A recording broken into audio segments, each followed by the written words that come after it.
Toi, si t'as cliqué sur le titre de la vidéo, c'est peut-être parce que t'es en train de chercher du taf et que t'es stressé, que tu vas avoir un entretien d'embauche, ou peut-être que t'en as déjà eu un et que ça n'a pas été très bon.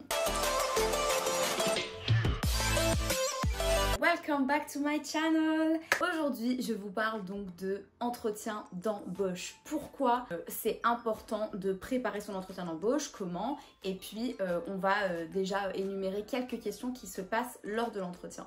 Donc tout d'abord, c'est toujours les mêmes questions qui reviennent. Donc en fait, je sais pas pourquoi on stresse tout le temps. Il n'y a pas de quoi stresser finalement parce qu'on sait ce à quoi s'attendre. Les questions reviennent toujours et la première c'est présentez-vous. Can you talk about you? Avec les entretiens que j'ai passés à Dubaï, à Paris, à Montréal, ça a toujours été la même question. Parlez-nous de vous. Et en fait là l'employeur il va voir comment vous allez synthétiser en quelques phrases avec de manière cohérente votre présentation. Donc c'est en fait ça, c'est pas la question d'énumérer ce que vous avez déjà sur votre CV. Il a déjà lu votre CV ou déjà un peu vu votre profil. Donc l'intérêt ici quand on vous dit présentez-vous, c'est Myriam, bonjour, je m'appelle Myriam, j'ai 27 ans et votre position actuelle ou ce que vous êtes en train de faire à l'heure actuelle. Pas la peine de parler des expériences de il y a 3 ans, c'est juste pour l'instant présentez-vous. Et puis si vous pouvez personnaliser, c'est toujours mieux, apporter un trait qui va faire que l'employeur va comprendre pourquoi vous postulez à cette offre.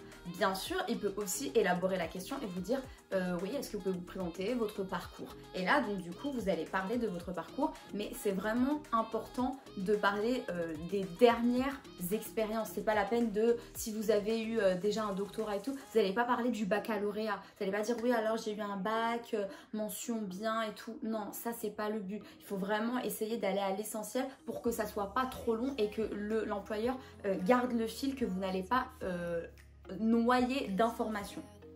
Donc vraiment capacité à synthétiser votre présentation. Donc c'est quelque chose que si vous n'avez pas fait, vous devez préparer au préalable. Ensuite, une deuxième question qui arrive souvent, c'est pourquoi vous avez postulé à cette offre. En fait là, l'employeur il est en train de comprendre et il veut savoir l'adéquation qu'il y a entre vous, votre personnalité, vos capacités et le poste pour lequel vous postulez. C'est très important. Donc là, va falloir en fait au préalable comprendre et aller faire des recherches sur internet, l'émission du poste de la position pour laquelle vous avez postulé. Donc ça peut passer par des fiches métiers, des vidéos YouTube de personnes qui parlent du métier. Vous allez bien sûr, avant d'aller faire toutes ces recherches, regarder la fiche poste, la fiche à laquelle en fait vous avez postulé à l'offre. Il y a les missions en général. Donc déjà là, c'est important de highlighter, c'est-à-dire surligner les mots-clés en fait et regarder avec vos traits de personnalité qu'est-ce qui va faire que vous allez être vraiment le bon candidat pour cette position.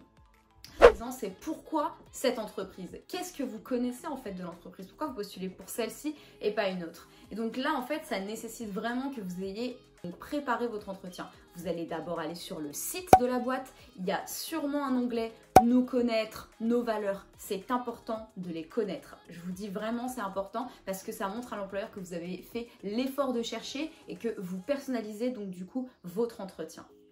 Donc pour continuer à faire vos recherches, vous pouvez utiliser des plateformes comme YouTube, il y a des vidéos de présentation de l'entreprise sûrement, donc le site internet je vous l'ai déjà dit, LinkedIn, d'ailleurs j'ai fait une vidéo sur LinkedIn, si vous ne l'avez pas vue, je vous conseille vivement d'aller la voir pour, si vous ne connaissez pas les bases, pour aller vous informer là-dessus, prendre contact peut-être avec une personne que vous connaissez qui travaille dans l'entreprise et lui demander rapidement, de façon synthétique, un récap de l'entreprise, l'histoire de l'entreprise. C'est important, les valeurs, pourquoi vous postulez à cette entreprise, l'intérêt que vous portez, donc ça c'est important.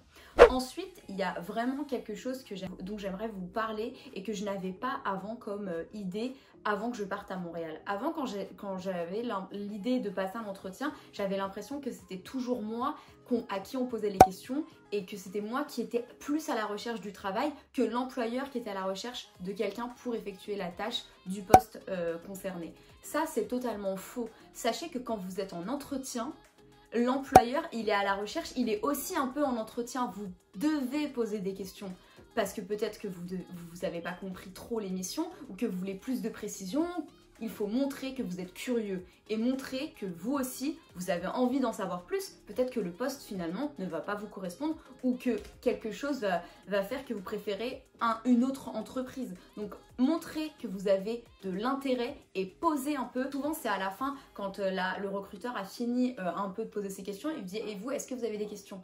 Franchement, c'est déconseillé de ne pas en avoir. Ça veut dire qu'il y a toujours une petite question et si vous n'en avez pas comme ça, essayez au moins une. Préparez-la à l'avance, c'est toujours intéressant de voir de vous démarquer des autres candidats. C'est vraiment important de vous démarquer parce que des gens qui ont le diplôme, il y en a. Des gens qui ont l'expérience, il y en a aussi. Donc ça va vraiment se jouer sur votre façon en fait de préparer et d'avoir présenté votre profil à ce recruteur.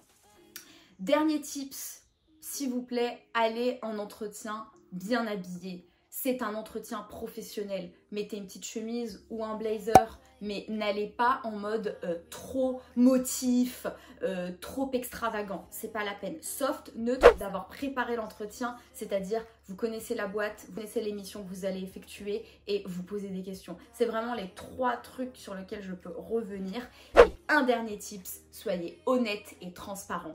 Vraiment, c'est important. Franchement, le stress n'amène rien. Je sais qu'on dit ça tout le temps, mais honnêtement, si vous stressez, vous allez rater. Et c'est pas le but. Vous connaissez les entretiens d'embauche. Je vous ai vraiment énuméré les questions qui reviennent tout le temps. Donc, il n'y a pas de quoi stresser. En tout cas, j'espère que cette vidéo vous aura plu, qu'elle aura pu vous éclairer sur certains points ou elle pourra vous aider et vous inspirer à préparer vos entretiens d'embauche.